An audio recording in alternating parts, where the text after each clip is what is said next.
Our second speaker brings the wisdom of over 49 years of sobriety to share with you today. Please welcome Marty J., Richmond, British Columbia.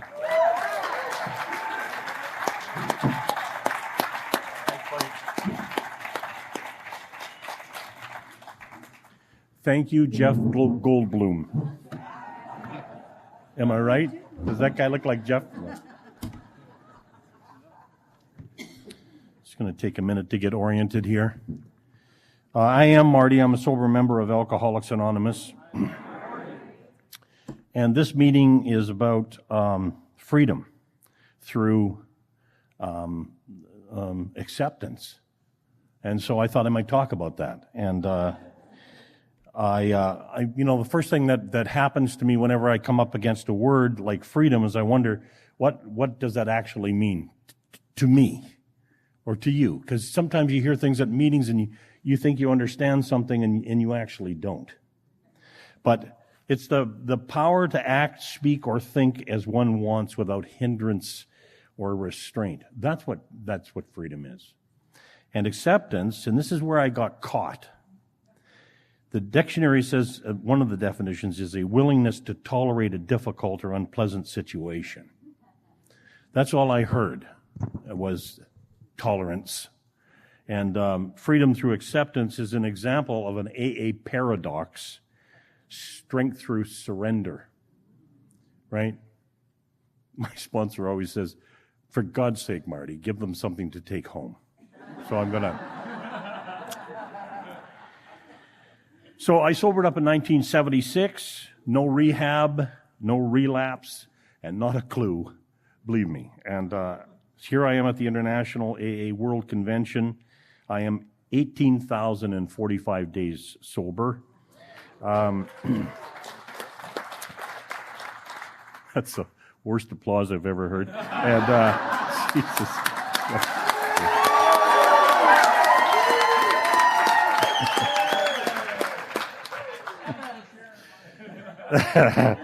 But that means that I'm 49 years sober and 8 months short of being 50 at a world convention where being 50 is the big deal. That's my God sense of humor. And so my first 90 days in Alcoholics Anonymous were a disaster. I stayed sober because of my huge Norwegian soon-to-be sponsor, Shrek, because he told me that in Alcoholics Anonymous, it's anonymous because there are literally thousands of AA members who will be watching me, but I won't know who they are. And I said, that's illegal. He said, it's true. But the cops are in on it. And so he said he would know almost immediately if I drank. And he suggested, because he said it was a suggested program, that if I drank, he would personally break every bone in my body if I drank before 90 days, because he loved me. As I've already guessed, Shrek was only rigorously honest at this point. But him literally scaring me sober for 90 days was what pushed me beyond an unreasoning prejudice into my first surrender, which lasted about 2 years, and it produced a huge spiritual growth period that was followed by 26 plus years of maintenance of my spiritual condition. Virtually no growth spiritually. In those, lots of money, lots of look at me, you know, you buy that motorbike when you're first sober and you kick it and it goes, look at me. I had failed to enlarge my spiritual condition, and the many blessings that I got from being sober came like a boomerang back at me and almost killed me. I did not relapse drinking, but by 28 years sober, all and even more of those character defects had returned. And I was undrunk. You've heard of the undead. Undrunk, unhappy, and that is unsustainable. So something's going to happen People wonder what happens if you don't go to meetings. You revert. It's all of us don't drink. Some of us turn into old timers. You know, I just wish the newcomers wouldn't talk. You know,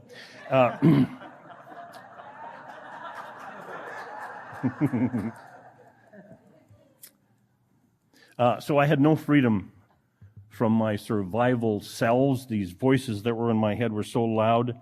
I mean, I couldn't even go to an AA meeting because of the judgments that I was listening to and because of my total lack of integrity. This is just hell if you have no integrity. My wife eventually asked me for a divorce because she said I was angry all the time. Right, I know by now you're probably hoping that please get sober soon, please. I'm getting depressed. I want to be happy at this thing. Well, the reason that I'm sharing that is because my understanding of acceptance had to finally evolve after 26 years of being sober. See, I mean, I think it's important to understand that there are people in this room that are here for their last meeting. You know, if some jerk doesn't say something soon that hits the target, I'm going to go out and I'm going to hurt me. So 26 years of survival self running the show, I had completely misunderstood the word acceptance. I have learned since it's a lot more than tolerance. And I've been around a long time. I was here when the giants were still walking the earth, you know, like Chuck Chamberlain and those guys. I was even on a program a couple of times with Dr. Paul, who wrote the Acceptance is the Answer story in the big book. First time I met him, he was chewing the front desk clerk at the hotel out.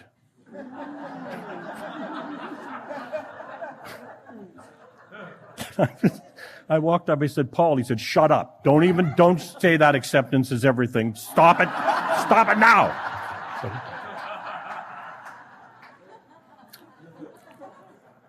if you're new in the room, there's a story in the big book called Acceptance is the Answer, and Dr. Paul wrote that. He was just a magnificent mind. Funny guy. Anyway, I took his message to mean that I could decide to put up with, that is, tolerate others' behaviors. And, I mean, if it got really bad, I'd call God in the emergency sessions.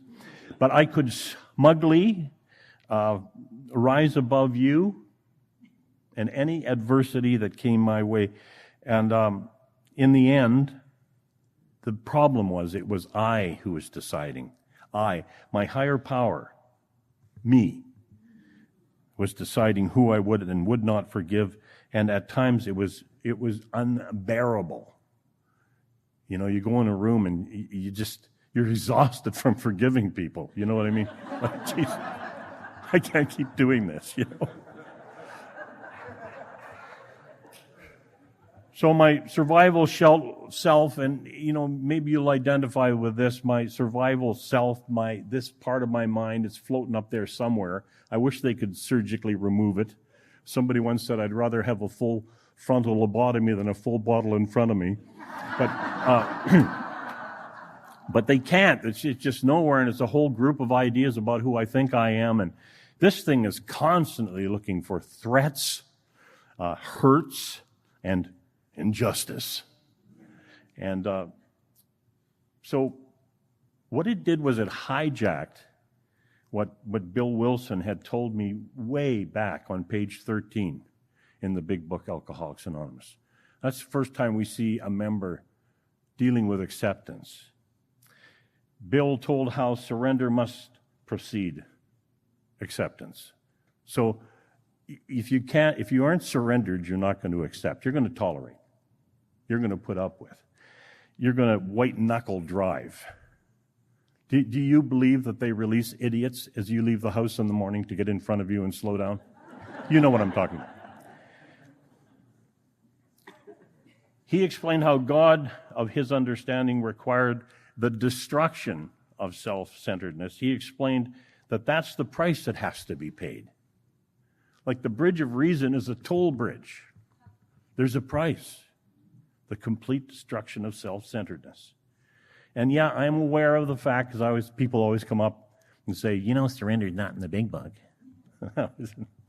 Let's see if we can get yours up your rear end. But anyway, tolerance. I had a guy come to me one time in Texas and say, this is not a comedy show. And I said, why don't you get away from me? I don't want what you have, ever. I ended up sponsoring him.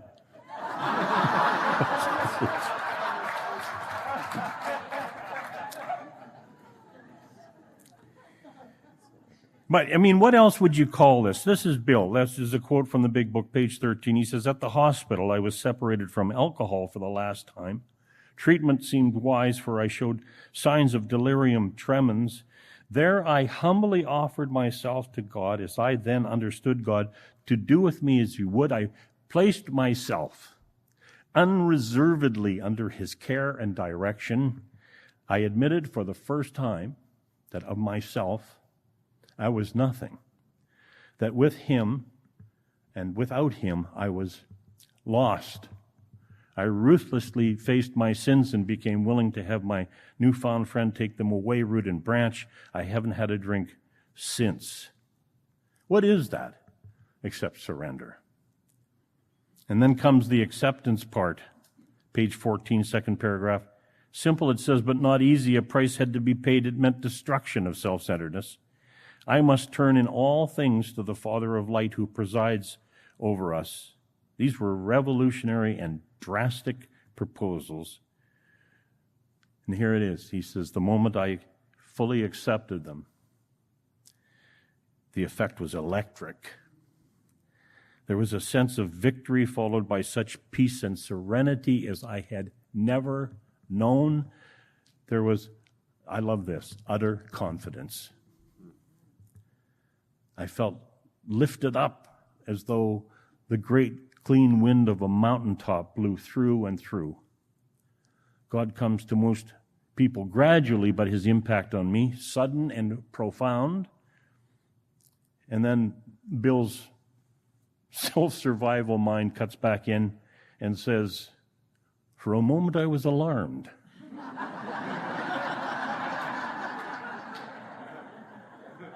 I called my friend the doctor to ask if I were still sane. He listened in wonder as I talked. Bill, you are in your right mind for perhaps the first time in your life. And yet, he suffered terrible depression after that. People think somehow you're going to get struck sober, you're going to smoke some Mary Wonderful or take a mini dose or something. Oh, I'm changed forever. It's not sustainable.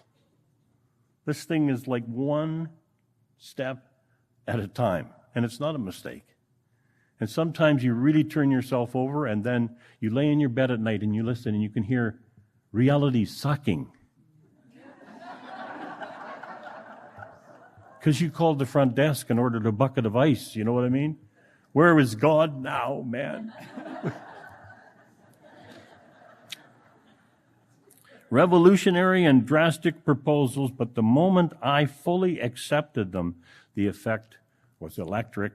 So like Bill, the freedoms from self I was seeking didn't come as the result of white-knuckling and tolerance. This kind of freedom comes through the destruction of self-centeredness. I think the Big Book, I think God basically had His hand up Bill's rear end and into his right arm when he was writing, because there's so many things they could not possibly have fathomed at that time.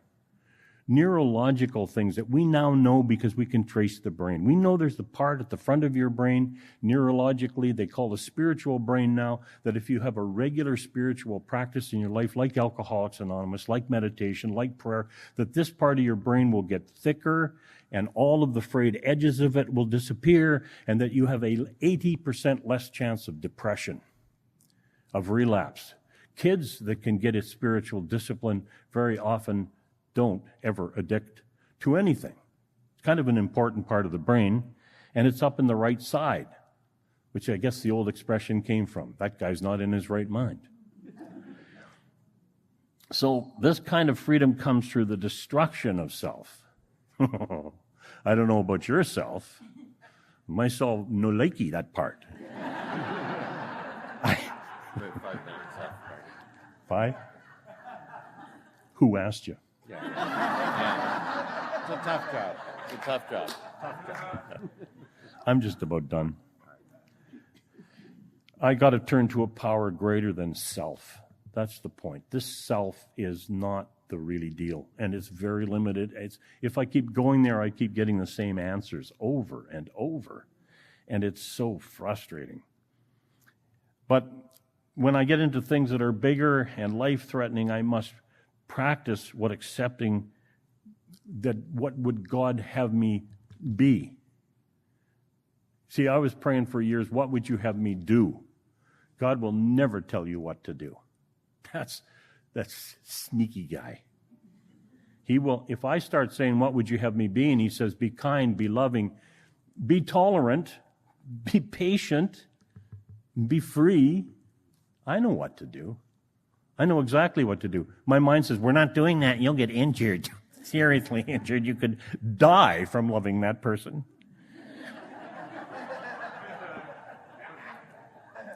And I've had to accept that my best times happened when I acted as God showed me how to be, as a servant, not as a doormat. Not as a doormat. I can speak my truth calmly, consistently, because that is what my God does. I will surrender to the idea that I will serve, I will forgive, I will love others in the same way that God showed me that He could do it with me. Because I know that will surprise you, but I've been difficult. And yet here I am, 18,000 days later, and I've had great kids, a family, a super career, I've been all over the world. How? Why am I so lucky that I have to suffer by eating cake with you people after meetings? It's a tough disease. If there was a room with bags of diseases in it, I would pick this one. That's all I can tell you. Alcoholics Anonymous has now for 90 years remained a beacon for us, an example of winning through surrender, an example of choosing happiness over judgment, choosing freedom to act, speak, or think as we want without hindrance or restraint from our survival self. Freedom through the acceptance is choosing to be what God sees me to be. And that's my key, and that's my way through the Arch of Freedom. Thank you for letting me share. Are you going to hug after? Thanks, Marty. Appreciate it. All right. Thank you.